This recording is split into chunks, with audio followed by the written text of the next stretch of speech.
Hello, everybody. I'm going to check my volume here before we get started today. I just have a quick little mindset Monday for you guys and a genuinely interesting topic for you guys to consider if you are on a weight loss journey. So, we're going to talk about that. But let me just double check, make sure that my microphone is working well, and make sure that my sound is working well.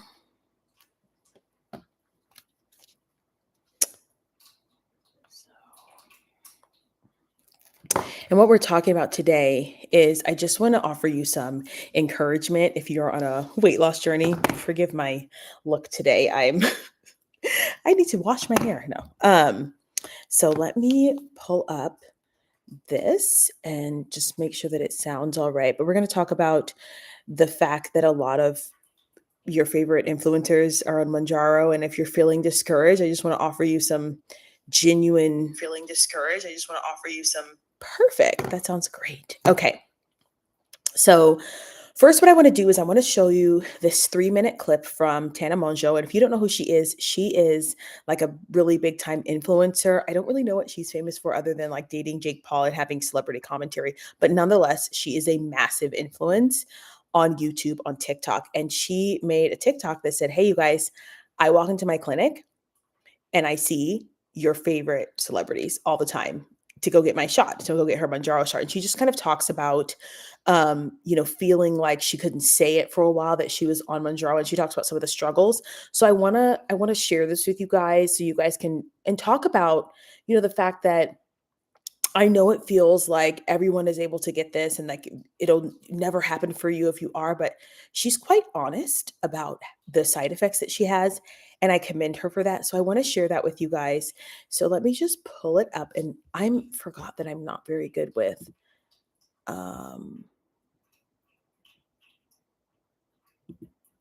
let's see, a window. There we go. So let's share this and we'll listen to it together. And I'm just going to make sure that I can also hear it because that's important too. This weird taboo things. Hold on. Is it societally acceptable? Hold on, let me see. Is it society? Perfect. Okay, so let's just listen to this.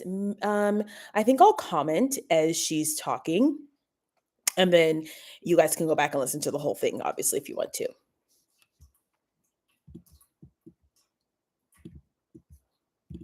Is it societally acceptable for me as an influencer yet to say that I'm on Mounjaro? Like, it's this weird taboo thing still. And I guess I struggle with it so hard because I'm always so dead honest with you guys. And like I go into my Mounjaro office every week in Beverly Hills when I decide that I want to get on it, which is very rarely. We'll get into that. And every single week I see a celebrity or influencer that you know and love, I know and love in the office. And it's so funny because they always see me and it's like a deer in headlights. Like they're like, that's the bitch with the podcast, I forgot to give you guys a language warning. Sorry, this is not for kids. Now, not so much anymore, but like they're scared. They like don't want me to expose them because it's like the only thing that people get there. And if I ever post a story in the doctor's office, everyone's like replying to my story like, oh my God, you go there, I go there too, right? And it's like everyone is on it. And I feel like such a fraud and a sham if I'm not like, I shot up last week.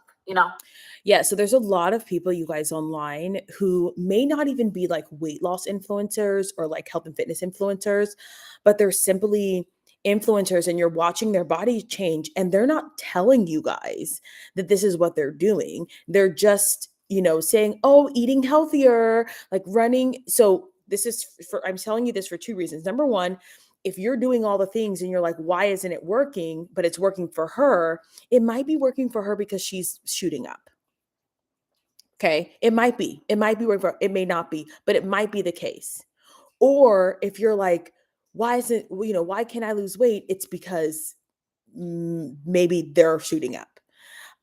So you just have to be mindful of that. Like people are not, or I'll tell you another one. A lot of times we'll see people eating out and they're, eating ice cream and junk food and saying things like, I only walk 20 minutes a day. And it's like, yeah, because you have help. Do you see what I'm saying? So it's like, I want you guys to know that this is what's happening so that you don't feel discouraged that you can't just walk 20 minutes a day and lose weight. Because a lot of times these people are getting their injectables once a week. But the problem with me is I genuinely cannot decide if I love it or I hate it. Like, this is a real article about a real quote from me that, like, that's a real quote from me. And now I'm back on it. So it's like, you hypocrite. But it's like a toxic boyfriend. I swear, I just can't. I just suck at knowing that there are quick fixes for things. Like, I wanted to go to Australia and dip cheese in cheese with cheese on top of the cheese. And then I came home and all of my favorite jeans didn't fit me. And unfortunately, I know, and everyone in LA knows, that I can go to this place in Beverly Hills and then all my jeans fit again. And I'd like to remind you that these people, like, I'm so glad that she's being honest about this, because she's not even, okay, so a lot of doctors, when you guys get Ozempic, okay, not celebrities, but when you guys, us peasants, okay, just bear with me here. When us peasants get Ozempic, we get it for like, weeks at a time. So it'll be like one every day or once a week or twice a week. The way that celebrities are using this, you guys, is a quick fix. Like, they're not even using it like as it was intended for this purpose. So what they're doing is, she just told you, she's like, okay, I want to eat a whole pizza. Great. I'll eat that. My clothes won't fit. And all I have to do is go get this injectable and I'll lose the weight. So they're not even attempting to access moderation. And that should tell you something. Like, I want you guys to know that, okay, as a believer, and I know a lot of you guys follow me are believers, like, we were never meant to be gluttonous. We were never meant to be gluttonous. I'm going to make a different video about this. And what these drugs allow you to do is go on this roller coaster of gluttony. And she's going to talk about the pain, literal physical pain that she's in when this happened, and all of the drawbacks of doing this. Because it's not as glamorous as people are making it out to be. What we love to see is a weight loss story, right? But so no one's going to tell you that that it's really hard for them to stomach anything more than rice cakes. Like, they can't really eat, they can't really enjoy food. Because I'd like to remind you guys that even though I'm someone who's like, all your food doesn't have to taste good, every food doesn't have to be an experience, you should be able to eat a little bit of something and not feel extreme pain. You should be able to have a pie on Thanksgiving, a piece of pie on Thanksgiving, and not blow up. And these drugs, unfortunately, are putting people in these cycles of guilt. And you can hear it in her voice. She was like, oh my gosh, I gained all this weight and I couldn't fit my jeans. But what little does she know is that if she had just gone back to a normal, healthy diet, the weight would have come off. And I talk about this all the time. Like, when you go on vacation and you gain 3 or 4 pounds, you don't need to do anything extreme. You just need to go back to what you were doing. And it'll take a month for the 3 pounds to come off. That's fine. Sometimes it's less than that. Sometimes it's 2 weeks. But anyway, nonetheless, I digress. Sucks, because right now I just ate rice cakes. Rice cakes. Honestly, I really like the everything bagel flavor ones. I really do. They're good. But still, rice cakes. And I feel like I had Thanksgiving dinner twice. Like, this, it can't be good. And then I go back to, like, I never want to go on it again. I'm getting off. And so let me explain to you what she's feeling. She had a few rice cakes. You guys, rice cakes are basically air. Like, this is my personal sports nutritionist, certified nutritionist opinion. They're basically air. You should not be feeling overstuffed like you are on Thanksgiving from air. Like, that is a problem. It's ruining your ability to even eat healthfully and naturally. You should be able to have a little bit of protein, a little bit of carbs, and a little bit of fat without feeling stuffed to the bone. This is problematic. Like, this is so weird. I ate rice cakes and I feel like I ate the entire Arby's menu. I feel how I feel after I have like 4 crunch wraps in bed. Like, I hurt. But like, also, I'm never going to be like an aloe gym girl. I don't know. I'm trying tomorrow. I'm doing Pilates tomorrow. But like, because I want to do it the healthy way. It's just like having a quick fix dangling before you like a carrot is just so hard sometimes not to fold. And again, I don't know if this is going to get me in trouble, but like, everyone is on it. Everyone you love. If I'm in trouble, so is everyone ever. I'm taking everyone down with me. And I just keep seeing that article circulating and I'm like, you hypocrite. You hypocrite. But then also there's like Ozempic vulva. And like, I don't want that. Like, this, I have to get off of it. But I just had to tell you that I'm on it this week. Okay? And honestly, it's so sad missing the dopamine of food. Like, all I want to do is have like a hot and spicy McChicken dipped in buffalo sauce and feel joy. See, and the thing about, okay, so this is going to go a little bit deeper into food psychology and dopamine and feelings. I don't know what her specific issue is, but she has an issue with joy. She has an issue with feeling all of her feelings. She gets her dopamine from food. There's a larger issue there. So if your excitement comes from food, then you probably need to go see a therapist and speak to someone about how to actually be happy so that your that food is not that thing for you, because it never works out well when food is the only thing that makes you happy. It's one thing you're getting together with your family, once or twice a year, and you're having a really nice dinner and it's all your cultural foods and it's delicious. It's another thing if week to week, like, you need a fatty, saucy, processed bomb to feel good.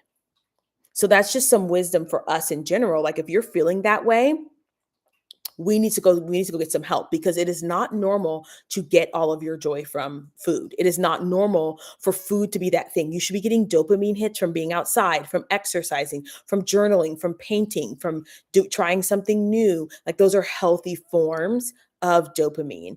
And when you take Ozempic, it not only depletes your joy, right? It actually, because all of your emotions are flatline now, you also don't have access to life. Like, you don't feel as good as a person on something like Ozempic or Mounjaro. And so it's a fine line between, okay, taking this injectable and working on myself. And I've said this before, I'm not like 100% no one should ever take it. I think we should be cautious about who is taking it, and the people who are taking it should be finding coping mechanisms. The problem with Tana is that she just uses it as a band-aid instead of using it in conjunction with, okay, girl, if you're not an Allo Gym girl, that's fine. Maybe you're a hiking girl. Maybe you're a rollerblading girl. Maybe you're a biking girl. Like, figure out what you like. You don't have to be the quintessential fit girl. And I think that's also a huge problem, is that people have put themselves in this box of what fitness is supposed to look like for you. Should everyone lift weights at some point? Absolutely. Like, period, point blank, don't find me on it. I don't care. Everyone should do some kind of strength training. But the rest of the time, you should be doing something that you love and enjoy, whether that's putting on a weighted vest and hiking with your best girlfriends, or putting on a weighted vest, taking your dog out and chatting on the phone with your mom or your sister or your friend. That should be something that you do on the side. If you like to dance, you should be going to dance classes. If you like to, I don't know, rollerblade, like I said, anything active, you want to ice skate, you want to roller skate. Those are the things that keep you active, that are fun. You should be doing those also. And that way you're not getting all of your joy and all of your life's, um, again, your life's happiness from food, because that's a lot of the problem here. Now, here's where I want to encourage you. There are a lot of people who are being dishonest about what kind of help they're getting. There are a lot of people who can afford this. There's a lot of people who are on Ozempic it's working for them, or Mounjaro, and there's a lot of people where it's not. And I want you to be honest with you guys about the fact that either way you slice it, you're still going to have to do the work. So I don't want you to be discouraged by the fact that you can't get on Ozempic. I don't want you to be discouraged by the fact that, like, you can't be on Mounjaro because, for whatever reason, whether it's financial, whether you don't qualify. I want you to know that if you're going to do Mounjaro the right way, or you're going to do Ozempic the right way, you're going to have to develop the healthy habits anyway. You're going to have to develop,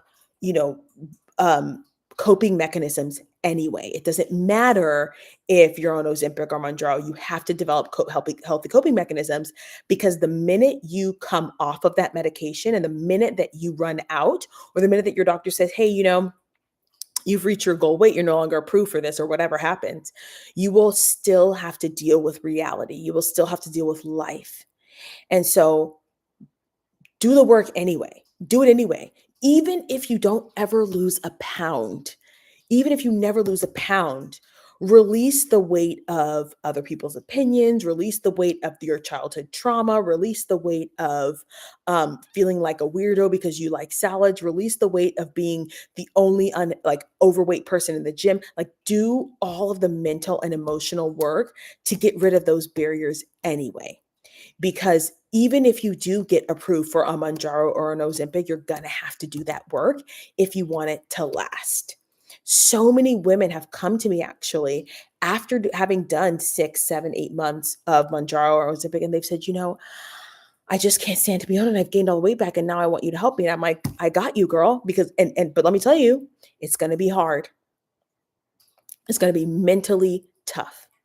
And if you're in that position, I have coaching programs available for you where we can go through this. One of the things that my clients always tell me is like, because a lot of my clients struggle with emotional eating and they know that this is something that I openly talk about. I don't judge them for it. I'm like, listen, girl, been there. If you're pulling pizzas out of the trash can, I already know what that's like. If you're, eating 7 taco bowls or you're eating a whole pizza, girl, been there, done that. When I was competing, oh my gosh, it was so acceptable to be a binge eater when I was competing. We would be dieting, then our coaches would say, hey, you guys have a cheat meal, and we do a whole large pizza, eat the whole thing, and a tub of ice cream.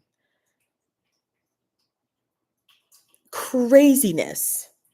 So I know what that's like. And so I'm here to support you in that if that's the kind of support that you need in conjunction with your therapist or coach or whatever you have on your team. So anyway, you guys, just wanted to offer you this encouragement, tell you the truth about what's happening so that you know that like you're not the only one who's not losing weight. Like people are not telling the truth about what's happening. And so don't be encouraged that there are ways to do this without the pain, mentally, emotionally, physically of a shot. All right, you guys, thanks for watching this video. Don't forget to like, share, comment, and subscribe, and I'll see you guys in the next one. Bye.